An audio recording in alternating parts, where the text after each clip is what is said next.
अस्सलाम वालेकुम viewers, universal goat farm से मैं राना काशिफ। आज हम बात करेंगे बकरियों के बुखार और उनकी कमज़ोरी के बारे में।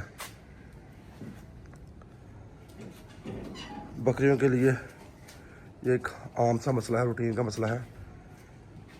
ये चलता रहता है साथ साथ, लेकिन आपने इस पर ध्यान देना है। बाज़ का फार्मर कंफ्यूज हो जाते हैं कि बकरी को बुखार है या नहीं, और फिर इलाज में भी देर हो जाती है। आज मैं आपको आसान तरीके से समझाऊंगा कि बकरी का कितना बुखार हो, कितना टेम्परेचर हो, तो आप उसे मेडिसिन यूज़ करवाएं। नॉर्मल बकरी का टेम्परेचर होता है 101 से लेके 103 के दरमियान। अगर ये टेम्परेचर रहे बकरी का तो ये टेम्परेचर नॉर्मल होता है। अगर इससे ज़्यादा तजावज़ कर जाए तो समझे फिर बकरी को बुखार है आपकी। और ये ठंड लगने की अलामत है।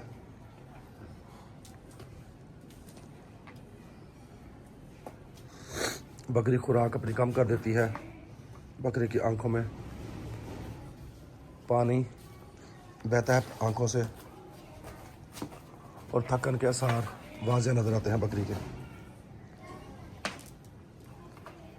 ये वायरल इन्फेक्शन भी हो सकता है और बैक्टीरियल इन्फेक्शन भी हो सकता है।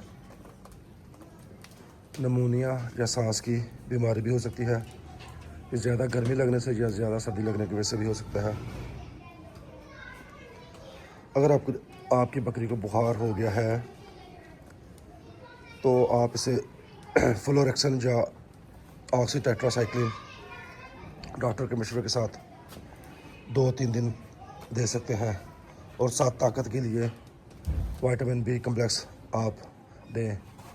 नरम ग़िज़ा दें, साफ़ पानी दें 24 घंटे। अगर आप उसकी खुराक सही रखेंगे तो बकरी जल्दी रिकवर हो जाएगी। और सपोर्ट के लिए लाजमी विटामिन का इस्तेमाल करवाएं। जब आपकी बकरी को बुखार खुदा ना खासा हो जाए तो अपनी बकरी का बुखार आप डेली चेक करें। सफाई का ख्याल रखें अपने बाड़े की। बकरी को हवादार और खुशक जगह दें। ये 2-4 मोटी मोटी चीज़ें हैं जो आप अपनी बकरी का ध्यान रखेंगे तो आप जल्दी काबू पा लेंगे। ये छोटी सी कॉमन सी बात थी जो मैंने सोचा भाइयों से शेयर कर दूं। बाज़ का भाइयों को नहीं पता चलता कि बकरी को हमारी टेम्परेचर है या नहीं। वीडियो अगर पसंद आई हो तो इसे लाइक कीजिएगा, सब्सक्राइब कीजिएगा चैनल को, और दोस्तों से शेयर कीजिएगा। अगले वीडियो में मुलाकात होगी, तब तक के लिए इजाज़त है। अल्लाह हाफ़िज़।